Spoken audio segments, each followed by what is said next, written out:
मैं स्टडी राही यूट्यूब के इस चैनल पे आप लोगों का स्वागत करता हूं। तो हमारा आज का एक नया टॉपिक है संधि।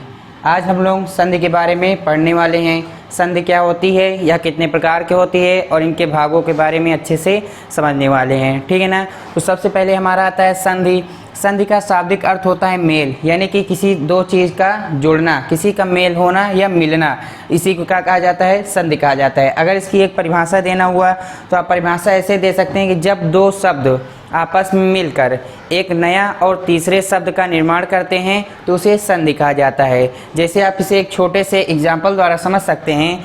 आपको मान लीजिए यहाँ पे दिया गया एकदम छोटा सा एग्जाम्पल, विद्या धन आलय, ठीक। आपको ये दो शब्द दिए गए, क्या दिए गए आपको, विद्या धन आलय। इस विद्या का मतलब आपका क्या हुआ, ज्ञान, ठीक। और इस आलय का मतलब क्या हुआ, आपका घर। आलय में क्या होता है, घर। अब इन्हीं दोनों को जब जोड़ दिया जाएगा तो आपका क्या हो जाएगा, विद्यालय, ठीक है ना। इसमें का बड़ा और इसमें एक बड़ा मिलके यहाँ पे बड़ा बन गया और एक नया शब्द बना आपका जाके विद्यालय। और विद्यालय किसे बोलते हैं, विद्या के घर को, यानी स्कूल को क्या बोला जाता है, विद्यालय। ये मैं कहने का आशय हुआ कि जब दो शब्द आपस में मिलकर एक नए शब्द का निर्माण यानी कि एक तीसरे शब्द का निर्माण करते हैं तो उसे संधि कहा जाता है, ठीक है ना। संधि का शाब्दिक अर्थ मेल होता है। देखिए संधि हमारी मुख्य रूप से तीन प्रकार की होती हैं। कौन कौन सी, स्वर संधि, व्यंजन संधि और विसर्ग संधि। ये संधि के प्रकार हैं, ठीक। बाकी के यहाँ जो आपके लिखे गए हैं ये स्वर संधि के प्रकार हैं। इसी तरह आपके व्यंजन संधि के भी होंगे, विसर्ग संधि के भी होंगे, ठीक। तो सबसे पहले आपके संधि के तीन प्रकार होते हैं, स्वर संधि, व्यंजन संधि और विसर्ग संधि, ठीक है ना।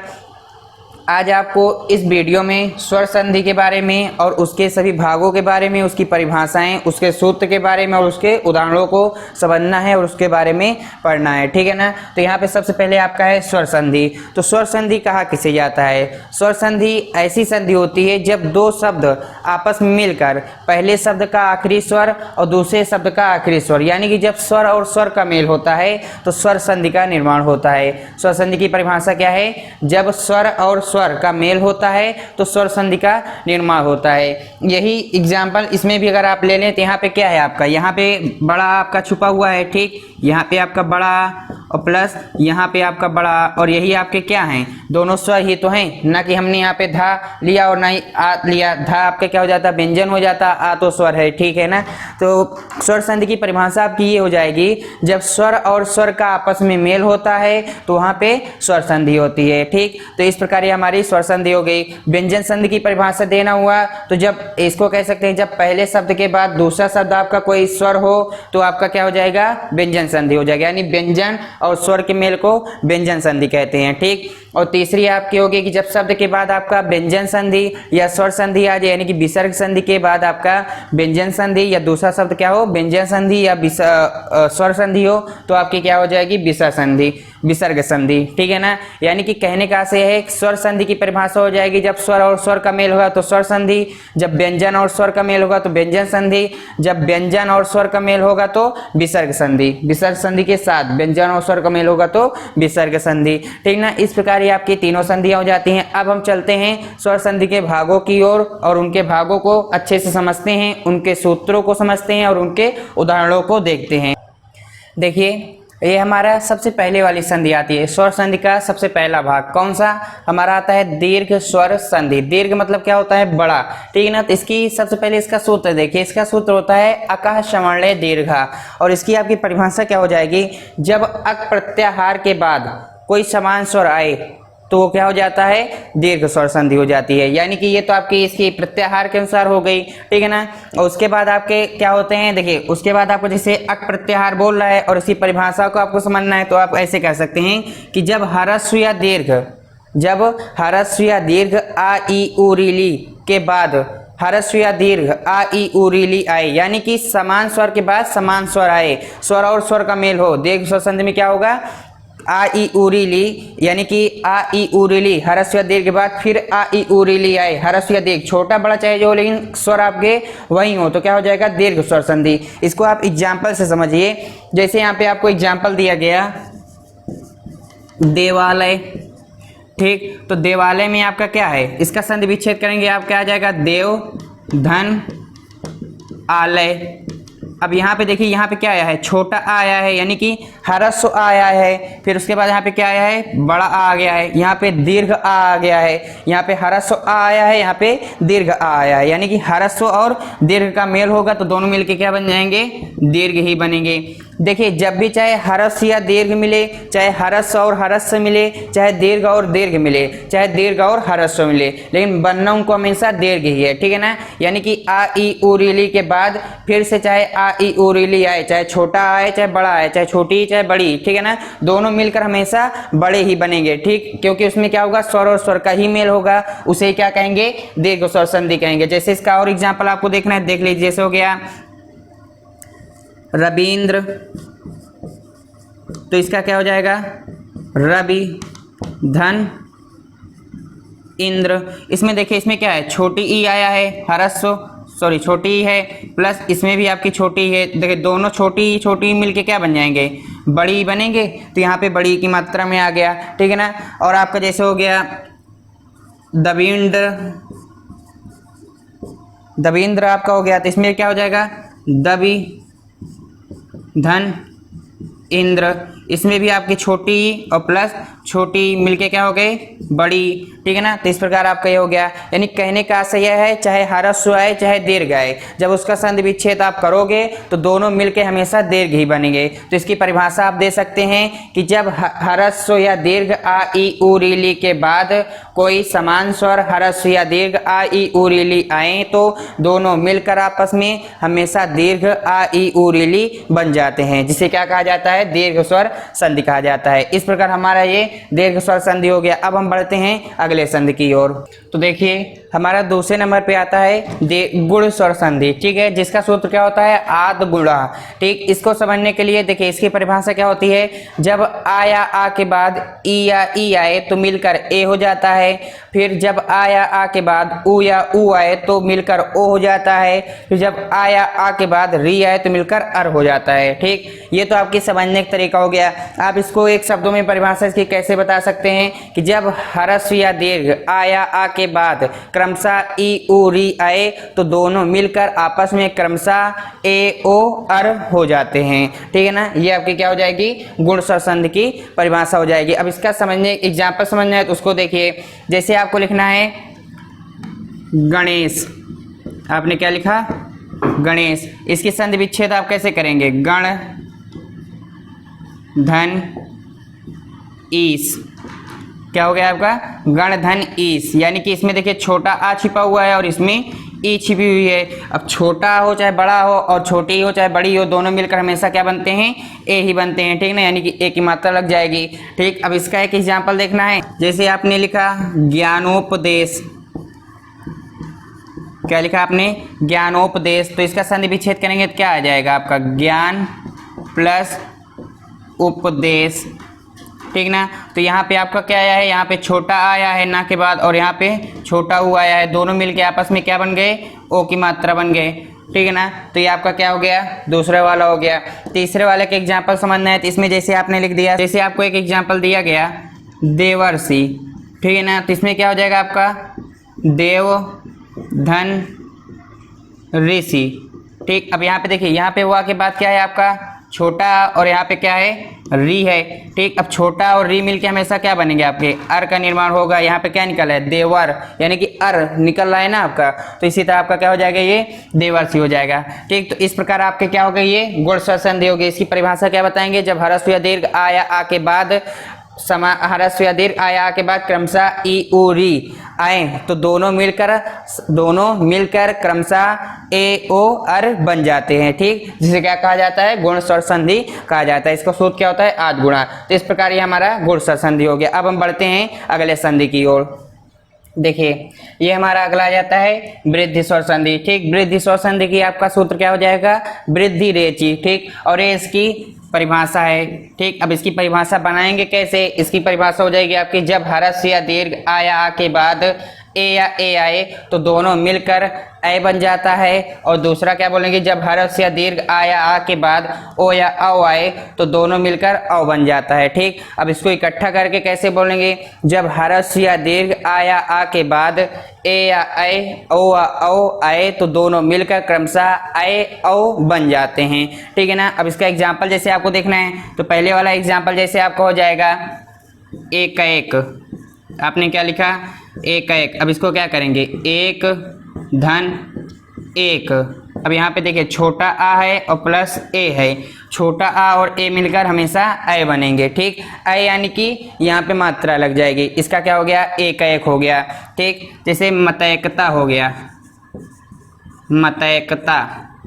ठीक, तो इसका क्या होगा आपका मत धन एकता। ठीक, इसमें आपका छोटा आ मिला और इसमें आपका ए मिला। ठीक, और दोनों मिलकर क्या बन गए, ए बन गए। ठीक, यहाँ पे आपको औ वाला देखना है तो औ वाला देख लीजिए। जैसे आपने लिखा महाौज तो इसमें आपका क्या हो जाएगा, मह धन ओज। ठीक, यहाँ पे आपका क्या है, छोटा आ है प्लस ओ है और दोनों मिलकर आपस में आपके क्या बन जाएंगे, ओ बन जाएंगे। ठीक ना। ये बात आप याद रखिए कि चाहे छोटा मिले चाहे बड़ा मिले उसको बनना हमेशा बड़ा ही है। ठीक है ना, चाहे ह्रस्व हो या दीर्घ हो, ह्रस्व यानी कि छोटा, दीर्घ यानी कि बड़ा, आपको बनेगा क्या, हमेशा बड़ा। ठीक, परिभाषा एक बार इसकी फिर से देख लीजिए।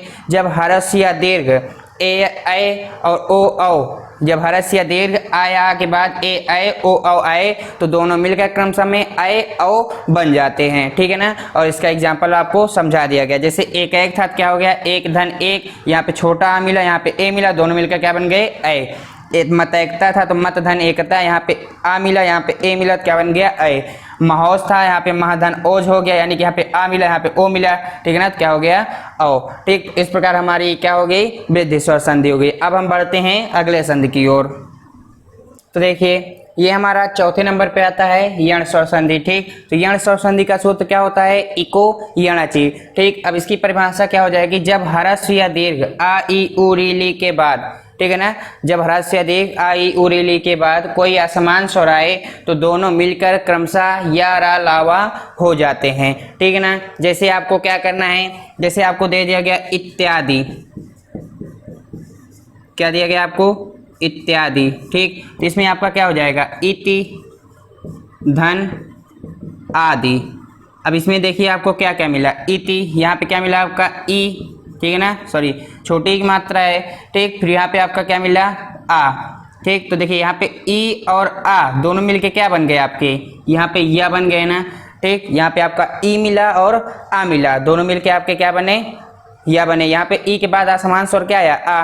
ठीक, फिर इसके बाद आपको जैसे कहना हुआ पर्यावरण, पर्यावरण। ठीक है ना, तो इसमें क्या हो जाएगा आपका परि धन आवरण। इसमें भी आपका क्या मिलेगा, ई प्लस आ बराबर आपका ये भी या का काम करेगा। ठीक है ना। फिर इसके बाद आपका जैसे हो गया तवल्लकारा, तवल्लकारा या तवल्लकार। ठीक, तो इसमें क्या हो जाएगा आपका, यहाँ पे तव धन कार हो जाएगा या यहाँ पे आकार कर दीजिए। ठीक, यहाँ पे देखिए आपका क्या है, वह है। ठीक है ना, अब वह में क्या है, छोटा आ है और यहाँ पे क्या है, यहाँ पे भी छोटा आ है। ठीक है ना, दोनों मिलके यहाँ पे किसके काम करेंगे, ला का काम करेंगे। ठीक, यहाँ पे छोटा आ था, यहाँ पे भी छोटा आ था, तवल यानी कि यहाँ पे वह के साथ छोटा था और यहाँ पे का के साथ आया था, तो क्या मिल गया आपके, ला का काम किए, क्या हो गया आपका, तवल्लकारा हो गया, इत्यादि हो गया, पर्यावरण हो गया। ठीक है ना। और मान लीजिए जैसे इस कटच्छी शब्द और आ जाए, जैसे आपका हो गया स्वागतम या स्वागत। ठीक है ना, तो इसमें आपका क्या होगा, सु धन आगत, क्या हो गया, सुधन आगत, यानी कि यहाँ पे उ मिला और यहाँ पे बड़ा आ मिला और जाके आपका क्या बन गया, स्वा। ठीक है, यहाँ पे सूत्र था यानी कि आपका यहाँ पे क्या बन गया, हुआ बन गया। ठीक, इसी प्रकार आपका क्या हो जाता है यण संधि, यानी कि इसमें दो आसमान स्वर मिलकर या रा लावा में से चारों में से कोई एक बन जाते हैं। ठीक है ना। परिभाषा क्या कहोगे, जब ह्रस्व या दीर्घ आ ई उ री ली के बाद कोई आसमान स्वर आए, यानी कि आ ई उ री ली के बाद कोई भी स्वर आ जाए जो कि आसमान हो, समान ना हो। ठीक है ना, तो उसको दोनों को मिलाने पर क्या बन जाता है, या रा लावा आपका बन जाता है। ठीक है ना, जिसे हम क्या कहते हैं, यण स्वर संधि कहते हैं। इसका सूत्र क्या होता है, इको यणचि। ठीक, तो इस प्रकार ये हमारी यण स्वर संधि हो जाती है। अब हम बढ़ते हैं अगले संधि की ओर। देखिए इसमें आपका सबसे लास्ट वाला आता है अयादि स्वर संधि, ठीक, जिसका सूत्र क्या होता है एचोंग अय वावा, ठीक है ना, क्या हो गया एचोंग अय वयावा, ठीक, ये आपका क्या हो गया सूत्र हो गया अयादि स्वर संधि का। देखिए इसकी परिभाषा क्या है कि जब ह्रस्व या दीर्घ ए ऐ ओ औ के बाद कोई असमान स्वर आए, यानी कि जब ह्रस्व या दीर्घ ए ऐ ओ औ के बाद कोई भी असमान स्वर आए तो दोनों मिलकर ए का ऐ हो जाएगा, ऐ का आय हो जाएगा, ओ का औ हो जाएगा और औ का आओ हो जाएगा, ठीक है ना। अब देखिए ये कैसे होगा, ठीक, जैसे यहाँ पे आपको पहले का एग्जाम्पल समझना है, आपने इसमें कहा नयन, क्या कहा नयन, तो इसमें क्या निकलेगा आपका ने धन अन, यानी कि नयन अय निकला है ना, तो आपका क्या हो गया ने धन अन। यहाँ पे आपका क्या मिला ए की मात्रा मिली प्लस आ मिला, जो आपको दोनों मिलके क्या बन गया अय का काम करने लगा, ठीक। यहाँ पे देखिए जैसे आपने कहा नायक, तो यहाँ पे क्या हो जाएगा नय धन अक, यानी यहाँ पे आपका क्या मिला अय मिला प्लस आ मिला, जो आपका क्या काम किया आय का काम किया, ठीक। यहाँ पे ओ, जैसे आपका हो गया पवन, तो क्या हो जाएगा पो धन अन, यानी कि ओ प्लस आ मिल के आपके क्या काम किए औ के काम किए। जैसे आपको इसका देखना हो तो इसमें क्या हो जाएगा आपका, जैसे आपने कहा यहाँ पे पावक, तो क्या हो जाएगा आपको यहाँ पे पौ धन अक, यानी कि यहाँ पे क्या मिला आपका, यहाँ पे आपको औ की मात्रा मिली, ठीक, प्लस आ मिला, यानी मिलके आपका क्या बन गया आओ का काम करने लगा, ठीक है ना। यानी कहने का आशय यह है इसकी परिभाषा के हिसाब से कि जब ह्रस्व या दीर्घ ए ऐ ओ औ के बाद कोई असमान स्वर आए तो ए का ऐ का आय, ओ का औ का औ हो जाता है, ठीक है ना। ये आपकी इसकी परिभाषा हो गई, ये आपके इसके उदाहरण हो गए और ये आपका यहाँ पे सूत्र लिखा है, ठीक है ना। तो इस प्रकार हमारी पांचों संधि समाप्त हो जाती है। एक बार हम फटाफट पांचों संधि पे गौर करते हैं। सबसे पहले हमने दीर्घ स्वर संधि को पढ़ा, जिसका सूत्र क्या था आकाश सवर्णय दीर्घा, और उसको पहचानने का तरीका क्या है कि उसमें हमेशा आपको सभी मात्राएं बड़ी दिखाई देंगी और समान स्वर दिखाई देंगे, ये उसकी पहचान का तरीका है। फिर उसके बाद हमने गुण स्वर संधि को पढ़ा। गुण स्वर संधि का सूत्र क्या था आद गुणा, ठीक, उसकी सबसे बड़ी पहचान क्या है कि उसके ऊपर हमेशा एक मात्रा दिखाई देगी, यानी कि ए की मात्रा, यानी कि हमेशा उसके ऊपर एक चुंदाई होगी, ठीक है ना, वो आपकी क्या होगी गुण स्वर संधि की परिभाषा, ठीक। फिर हमने पढ़ा दीर्घ स्वर वृद्धि स्वर संधि को। वृद्धि स्वर संधि का सूत्र क्या था वृद्धि रेचि, ठीक, उसकी पहचान का तरीका क्या है, उसमें हमेशा उसके ऊपर दो मात्राएं दिखाई देंगी, ठीक है ना, यानी कि उसके ऊपर दो चुंदाई होगी। गुण स्वर संधि में एक चुंदाई होती है ऊपर और वृद्धि स्वर संधि में ऊपर दो चुंदाई होती है, ठीक है ना। फिर उसके बाद हमने क्या पढ़ा यण स्वर संधि को पढ़ा। यण स्वर संधि की पहचान क्या होती है, उसमें हमेशा आपको आधे अक्षर जरूर दिखाई देंगे, कठक्षरी शब्द आपको जरूर दिखाई देंगे, जैसे आपका क्या हो गया पर्यावरण हो गया, इत्यादि हो गया, ठीक है ना, वगैरह वगैरह आपके जो एग्जाम्पल हो गए उनमें आधे अक्षर आपके जरूर दिखाई देंगे, ठीक। फिर हमने लास्ट में क्या पढ़ा अयादि स्वर संधि, इसका सूत्र क्या हो जाएगा एचोंग अय वावा, ठीक है ना, और इसकी पहचान करने का तरीका क्या होगा, इसमें अक्सर आपको हमेशा तीन अक्षर वाले शब्द ही दिखाई देंगे, यानी तीन अक्षर ही होंगे, जैसे ज्यादातर आपके तीन ही होंगे। जैसे आपको यहाँ पे इतना एग्जाम्पल बताया गया, नयन हो गया, नायक हो गया, पवन हो गया, पावक हो गया, इसमें हमेशा देखिए तीन ही अक्षर हैं, यानी कि वर्ण आपके जो हैं तीन तीन ही हैं। बहुत ही रियल कंडीशन, बहुत मुश्किल से आपको चार अक्षर वाले इसमें एग्जाम्पल मिलेंगे, नहीं तो अयादि स्वर संधि की पहचान का तरीका यही होता है कि इसमें हमेशा आपको तीन अक्षर ही दिखाई देंगे, ठीक है ना। तो इस तरह हमारा आज का ये टॉपिक समाप्त होता है। अब हम मिलते हैं एक अगले वीडियो में एक अगले टॉपिक पर।